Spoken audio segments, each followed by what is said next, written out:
Hello everyone, good afternoon, welcome back to my channel Debashree's life. তো আজকে তোমাদের সবাইকে নববর্ষ অনেক অনেক শুভেচ্ছা ও ভালোবাসা জানিয়ে আর রঙালী বিহুর বহুত বহুত শ্রদ্ধা মরম আর আন্তরিক উলগ জনাই আমি আমার ব্লগটা শুরু করছি। তো আমি আজকে নববর্ষের দ্বিতীয় দিন। তো অ্যাকচুয়ালি নববর্ষেতে আমি ঘরে ছিলাম না, আমি আউট অফ স্টেশন ছিলাম, যার জন্য নববর্ষর কোনো স্পেশাল ব্লগ আমি বানাতে পারিনি, যেটা মানে আমাদের কুকিং বা কিছু এরকম কিছু আমি বানাতে পারিনি ডেইলি ব্লগ। হ্যাঁ, একটা স্কিন রিলেটেড গেছে ভিডিও, তোমরা দেখে নেবে, কিন্তু ওটা কিন্তু খুব দুর্দান্ত একটা খুব ভালো প্রোডাক্ট, যেটা আমি দেখিয়েছি তোমাদেরকে। তো যাই হোক, তো আজকে দ্বিতীয় দিনটাই আমরা নববর্ষর দিন হিসাবে সেলিব্রেট করব, একটু খাওয়া দাওয়া করব, একটু মস্তি করব। তো আমি স্নান করে নিয়েছি সকাল সকাল, আর মানে সব কাজবাজ হয়ে গেছে আমাদের। তো মা রান্না করছে, আর আজকে আমরা একটু ভালো মন্দ খাওয়া দাওয়া করবো, যেহেতু আমরা কালকে ছিলাম না, নববর্ষের দিন ছিলাম না, সেই জন্য। তো ভাবলাম যে তাহলে এরকম একটা জিনিস বানানো যায় যেটা আমরা সবাই খেতে পারি, কারণ আমার বাবা মাছ মাংস কিছুই খায় না। তো এরকম একটা জিনিস বানানো হচ্ছে যেটা আমরা চারজনে কিন্তু আরামসে খেতে পারবো, আর আইটেমও বেশি করতে হবে না।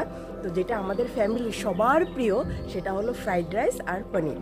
তো যেহেতু একসঙ্গে অনেকগুলি ফেস্টিভ্যালস পড়ে গেছে, ঈদ পড়ে গেছে, নববর্ষ পড়ে গেছে, তো সেই জন্য একটু ভালো ভালো খাওয়া দাওয়া মন্দ তো হবেই, রিচ রিচ খাবার, তো উপায় নেই, খেতে হবে, আর আবার ডাইটিং করেও সেটাকে কমাতেও হবে। তো যাই হোক, আমাদের বাঙালির প্রত্যেকটা উৎসব পার্বণে কিন্তু আমাদের মেইন হলো খাওয়া দাওয়া। উইদাউট খাওয়া দাওয়া আমরা কোনো কিছু কিন্তু করতে পারি না। তো যাই হোক, তো মা এখন বানাচ্ছে, তো চলো তোমাদের সঙ্গে সেগুলি শেয়ার করে দিই। আর একটা কথা, অনেকেই আছো যারা পনির খেতে ভালোবাসো না, অনেকেই ভাবো পনিরটা তো একদম নিরামিষ, তো ভালো লাগে না খেতে, জল জলের মতন লাগে। তো আমার কথা শুনে আমি যেভাবে আজকে পনিরের রেসিপিটা দেখাবো, সেভাবে তোমরা বানিয়ে দেখো। আশা করছি তোমাদের সবার ভালো লাগবে পনির খেতে। আমার তো ফেভারেট, আমি তো কাঁচা পনিরও খেতে পারি, আমার কোনো অসুবিধা নেই। মাছ মাংস না দিলেও চলবে, মাংস তো আমি ওরকম খাইও না, যাই হোক না দিলেও চলবে, কিন্তু পনির আমার চাই। তো যাই হোক, তো আজকে সেই জন্য আমার ফেভারিট বানানো হচ্ছে ফ্রাইড রাইস আর পনির। তো চলো দেখে নেওয়া যাক। আর হ্যাঁ, আজকে কিন্তু মানে বাসন্তী পুজোর সপ্তমী। তো সবাইকে তোমাদেরকে জানাই বাসন্তী পুজোর অনেক অনেক শুভেচ্ছা ও ভালোবাসা। তো বাসন্তী পুজো তো অ্যাকচুয়ালি দুর্গার একটা রূপই হয়। তো যেহেতু এই পুজোটা মানে এই বসন্তকালে রাম করেছিল, কিন্তু এই পুজোটার মানে কোনোটা মানে আমরা আনন্দ ফুর্তি করি না, বাট তবুও আমাদের বাঙালির মধ্যে বাসন্তী পূজাটাকে অবভিয়াসলি একটা ফেস্টিভ্যালস বলেই ধরা হয়। তো আজকে সপ্তমী, তো সবাইকে জানাই সপ্তমীর অনেক অনেক শুভেচ্ছা ও ভালোবাসা। চলো, তো আজকে বানানো হচ্ছে পনির, আর পনিরের বানানোর জন্য পনিরটা একটু হালকা তেলে ভেজে নেওয়া হচ্ছে, একটু হালকা লাল লাল করে ভেজে নেওয়া হবে। আর এখানে আছে আলুটা ভেজে নিয়েছে লাল লাল করে, হলুদ লবণ দিয়ে, দেখো মানে ছোট ছোট করে টুকরা করা হয়েছে পনিরের সমান করে আর কি। আর এখানে আছে পনিরের মশলাটা। তো এটা হলো, এখানে আদা আছে, রসুন আছে, পেঁয়াজ আছে, লঙ্কা আছে, আর এলাচি আছে, দেখ সবকটু নিয়ে একসঙ্গে পেস্ট করে নেওয়া হয়েছে। আর সঙ্গে আছে এখানে বাদামের পেস্ট, এটা কাঁচা বাদামটাকে পেস্ট করে নেওয়া হয়েছে, এটাও পনিরের মধ্যে দেওয়া হবে। তো পনিরগুলি ভাজা হয়ে গেছে, দেখো একটু সামান্য হালকা লাল লাল হওয়াতে উঠিয়ে নেওয়া হচ্ছে। ফ্রাইড রাইস বানানোর জন্য দেখো এখানে গাজর কুচি করে নিয়েছে, কিশমিশ নিয়েছে, এখানে আদা ছোট ছোট টুকরো করা আছে, রসুন আছে, এখানে আছে কিছু ক্যাপসিকাম। আর এখানে ভাতটা, এখানে সব ধরনের গোটা গরম মশলা দিয়ে সামান্য পরিমাণ তেল দিয়ে ভাতটাকে কিন্তু রান্না করে রাখা হয়েছে। তো এটা দিয়ে ফ্রাইড রাইসটা বানানো হবে। তো এটা হলো তোমার বিরিয়ানি বানানোর যেটা চাল, সেটা চাল এটা। তো পনির বানানোর জন্য কড়াইতে দিয়ে দেওয়া হচ্ছে তেল, সর্ষের তেলে রান্নাটা হবে। ফোড়নে দিয়ে দেওয়া হচ্ছে জিরে, গোটা জিরে, 2-3টে গোটা ইলাচি দিয়ে দেওয়া হলো ফোড়নে। দিয়ে দেওয়া হচ্ছে কেটে রাখা টমেটো, ছোট ছোট করে কেটে রাখা হয়েছিল, এটা একটু ভেজে নিতে হবে। দিয়ে দেওয়া হচ্ছে মশলার পেস্টটা, আর দিয়ে দেওয়া হচ্ছে বাদাম বাটা। এখানে আঁচটা একটু কমিয়ে নেবে, নাহলে মশলাগুলো কিন্তু পুড়ে যাবে। দেখো মশলাটাকে ভালো মতন কিন্তু মিক্স করা হয়েছে, এটাকে ভালো মতন ভাজতে হবে, নাহলে কাঁচা একটা গন্ধ থাকবে।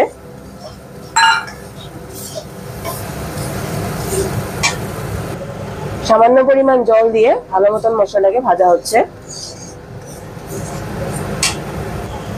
তো দেখো মশলার সাইড দিয়ে কিন্তু অয়েল রিলিজ হয়ে গেছে, তার মানে বুঝে নিতে হবে মশলাটা ভালো মতন ভাজা হয়ে গেছে। এখন এখানে দিয়ে দেওয়া হচ্ছে নুন, পরিমাণ মতো নুন দিয়ে দিবে।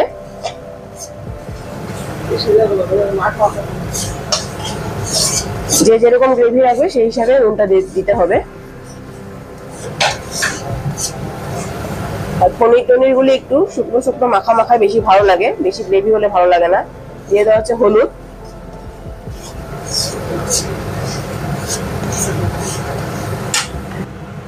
দিয়ে দেওয়া হচ্ছে ভাজা জিরে গুঁড়ো, দিয়ে দেওয়া হচ্ছে ধনে গুঁড়ো, দিয়ে দেওয়া হচ্ছে কালারের জন্য রেড মির্চ পাউডার। সবকিছু দিয়ে পরিমাণ অল্প করে জল দিয়ে মশলাটাকে আবার ভালো মতন কষানো হবে। দিয়ে দেওয়া হচ্ছে সামান্য পরিমাণ চিনি, গোটা লং দিয়ে দেওয়া হলো, লং বা লবঙ্গ। দিয়ে দেওয়া হচ্ছে সামান্য পরিমাণ দারচিনি পাউডার অর্থাৎ কার্ডামম পাউডার। দিয়ে দেওয়া হচ্ছে ভেজে রাখা আলুটাকে ভালো মতো মশলার সঙ্গে কষিয়ে নিতে হবে। আর সঙ্গে পনিরটাও দিয়ে দেওয়া হলো।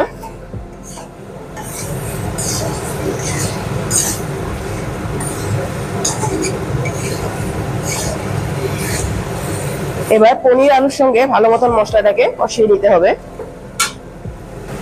তোমরা কালারটা শুধু দেখো, কি দুর্দান্ত কালার এসছে। অনেকেই কিন্তু পনির ভালোবাসো না, তো এইভাবে পনির বানিয়ে খেয়ে দেখবে, দুর্দান্ত হয় কিন্তু।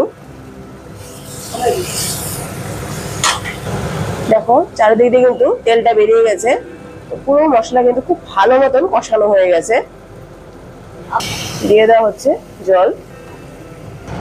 এইভাবে পনির কিন্তু রুটি, পরোটা, তারপর লুচি, ফ্রাইড রাইস, পোলাও সবকিছুর সঙ্গে কিন্তু বানিয়ে খাওয়া যাবে, খুবই কিন্তু ভালো হয় খেতে।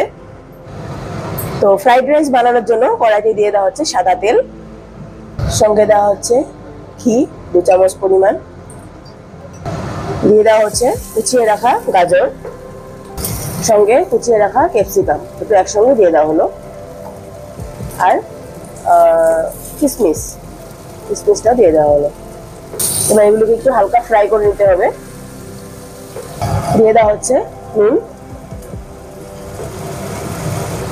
যেহেতু ভাতে লবণটা দিতে ভুলে গেছিলাম আমি, তো সেই জন্য একটু বেশি পরিমাণে নুনটা দেওয়া হলো এখানে।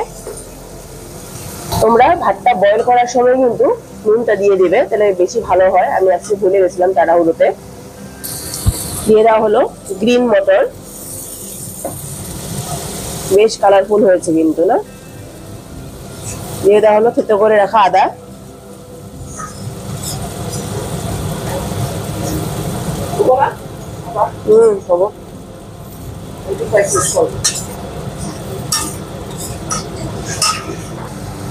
তো সামান্য পরিমাণ জল দেওয়া হলো, তো মটরগুলি নাহলে ফুটবে। আর দিয়ে দেওয়া হলো ভেজে রাখা বাদাম,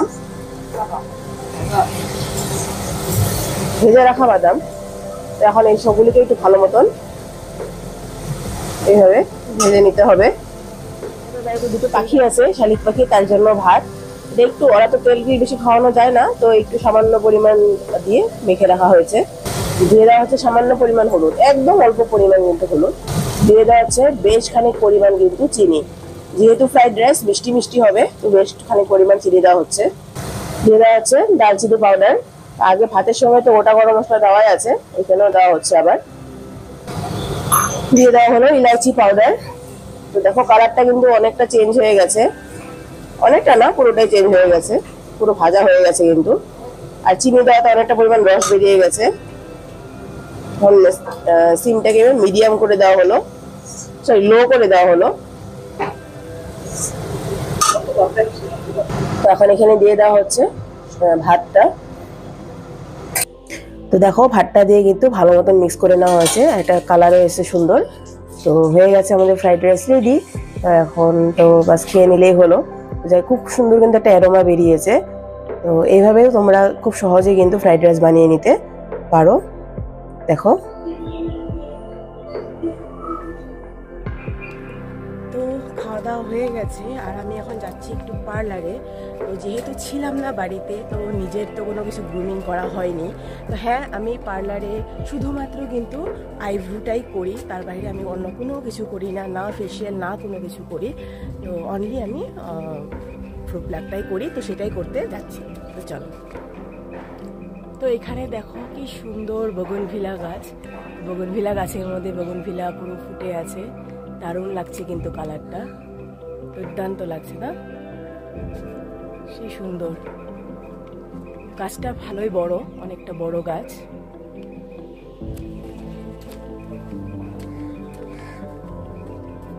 তো এই দেখো বেগুন লেগেছে, আর এই যে এখানেও লেগেছে দেখো, এই যে। তো এগুলো বড় হলে খেতে পারবো আমরা।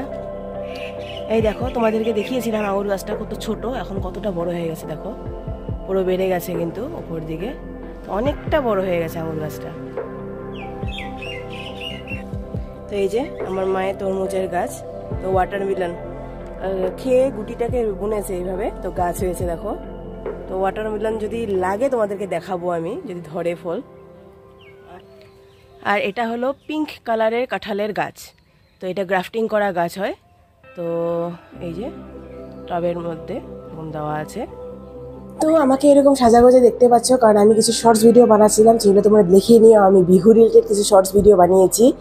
তো যাই হোক, আজকে ভিডিওটা আমি এখানেই রাখবো। আশা করছি তোমাদের আমার ভিডিওগুলো দেখতে ভালো লাগছে। তো যদি ভালো লেগে থাকে প্লিজ আমার চ্যানেলটাকে সাবস্ক্রাইব করে দাও, সবাই লাইক করো, শেয়ার করো বেশি বেশি করে ফ্যামিলি মেম্বার্সদের সঙ্গে। আবার নতুন একটা ব্লগ বা ভিডিও তোমাদের মধ্যে আবার হাজির হবো। ততক্ষণ পর্যন্ত সবাই সুস্থ থাকো, ভালো থাকো, টাটা।